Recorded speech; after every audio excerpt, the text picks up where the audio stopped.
Yo, what's up fam, and welcome back to the channel. And this is going to be the last video of 2018. So in this video I want to show you how to sync your samples inside of BeatMaker 3. Let's say you have some old samples, some old beats that you haven't finished back in 2018, some pre-existing melodies or some pre-existing drum pads, drum loops and stuff like that you want to bring into BeatMaker 3 and take on the go so that you can revamp and recreate that same beat and bring some more life to it. Because let's be honest, since watching my video series, you've learned a few new things in BeatMaker 3. That's probably got you inspired to make better beats in BeatMaker 3. So let's take what we've learned this year so far and implement it into our new works for next year and make a strong impact in 2019. So like I said, if you have some old loops and some old beats that you haven't finished yet, or some pre-existing drum loops or even melodies, I'm going to show you how to sync those inside of your new projects in BeatMaker 3. So even in some cases, some producers already have like their set go-to plugins and drum loops inside of their laptops and stuff like that. But you want to be able to take those on the go and access them way more easier on your iPad. And this will be a good video for you too. I know a lot of times I get frustrated because I don't have certain sounds inside the iPad just yet. Man, if Spectrasonics can come out with some iOS plugins like Omnisphere for iPad, it's a wrap. But until then, and we have to rock with the process of exporting our files onto an external drive or just airdropping them straight to the iPad into BeatMaker 3. So I'm gonna show you guys how to do that first. So first what I want to do is record a song loop using a VST that I only have available inside of my laptop. So let's get started doing that.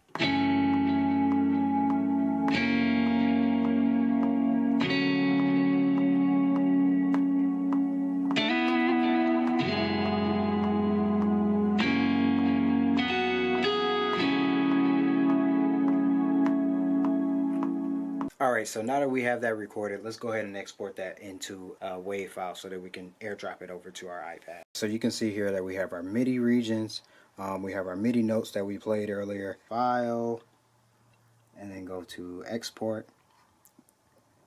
We're going to export one track as an audio file. If you have multiple tracks, then select all that apply. We're going to go ahead and name it, save, and then we're going to find it on the desktop. And we are going to airdrop it. You can see that I show up here right at the iPad, drag and drop that file. So you have the option to pull it up into all of these different applications. We're going to open it up in BeatMaker 3 and you'll see that it says the new sample is located here, available in the samples directory. Let's press OK. We're going to create a new session. Okay, so now that we have our new session created, we're going to go into the samples directory, which will be here, and then we're going to go into imports, then we're going to go here,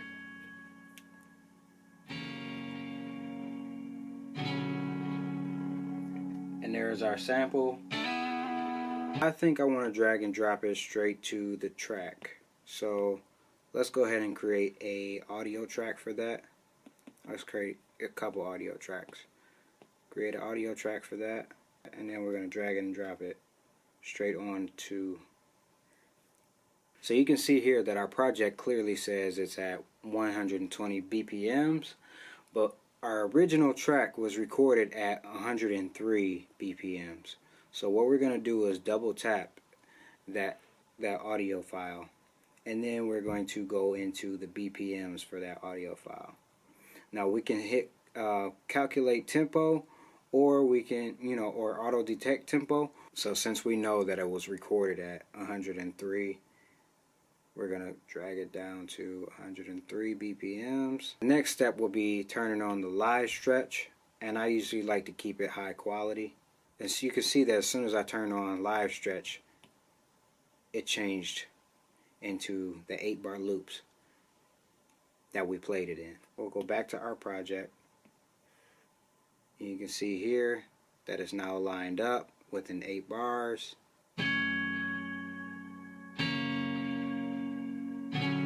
And now it's playing at 120 BPMs.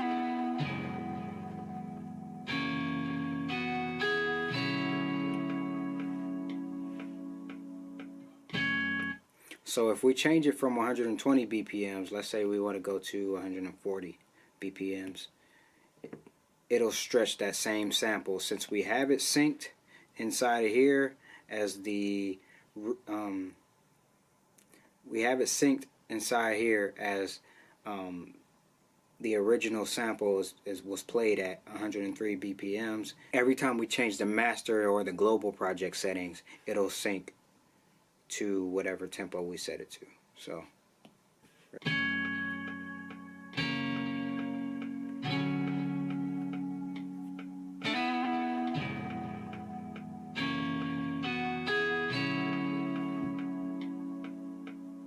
alright, pretty cool, right? But I'm not done yet. Hold on. So let's say you have some splice samples that you've already purchased and that you have in your library on your laptop, and you have an external drive with all your splice libraries on it. If you don't have an external drive, here is a solution.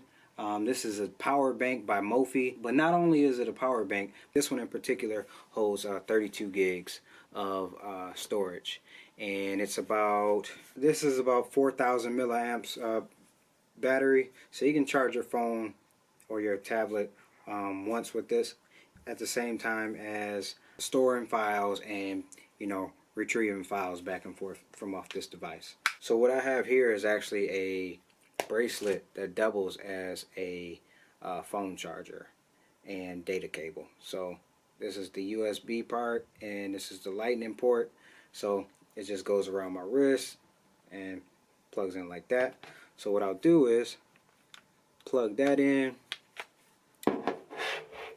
plug this into the side of my iPad. This is actually called the Mophie Space Station. So this actually has its own app to where I can explore different files and stuff like that too. So we can go in and take a look at what is on the space station itself.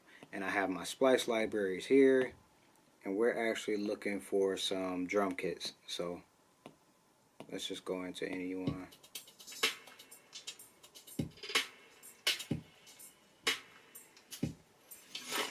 I like that. So what we're going to do is go ahead and share that to BeatMaker 3.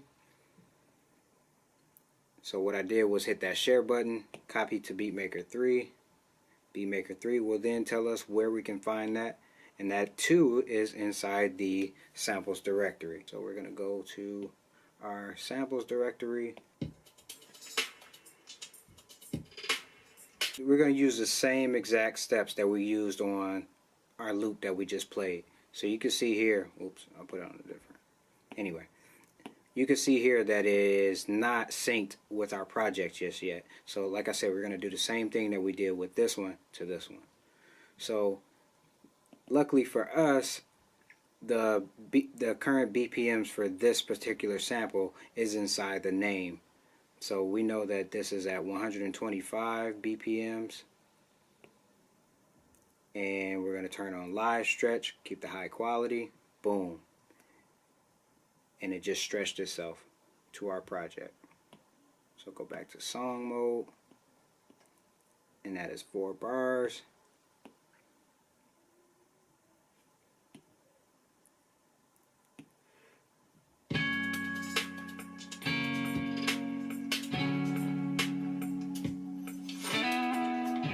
So duplicate that.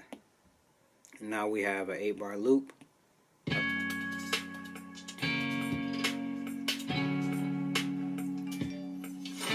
Let's turn it to 130.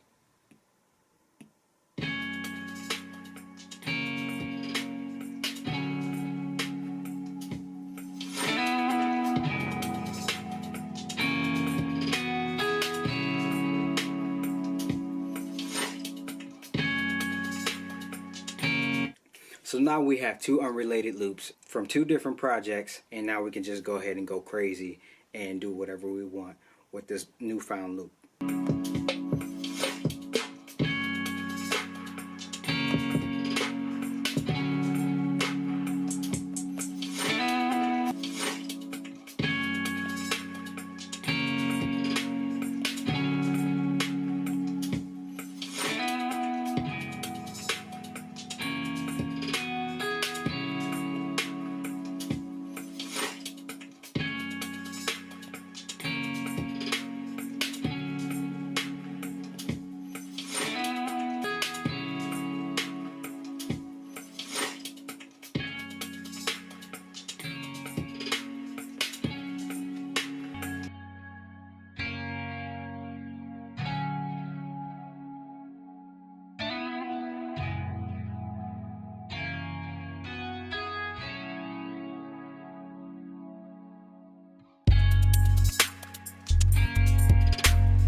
Alright, so I hope that helps somebody out for the end of this year and the fresh new beginning to next year. And remember, if I can create like this, you can create like this. So don't be afraid to go back and revamp your old beats and your old loops and bring in some new loops and just create some magic. Hopefully I help somebody with some new ideas and some new ways to recreate their old ideas from 2018, bringing them into 2018 with a brand new sound. This has been how you sync your loops inside of BeatMaker 3. If this was helpful, go ahead and hit that like button. And let's start a new conversation. Hit me in the comment sections below. Let's talk about some of the ways that you guys have been using BeatMaker 3 and all the things that you've learned this year and how you've used them in your workflow. If you haven't already, go ahead and hit that like and subscribe button. I'll be here every week giving you tips and tricks in 2019 and hopefully some years to come. This has been Brandon Rico. Happy holidays from me to you. Welcome to the fam. Happy New Year. And I'll see y'all next week. I'll see y'all next year. Peace out.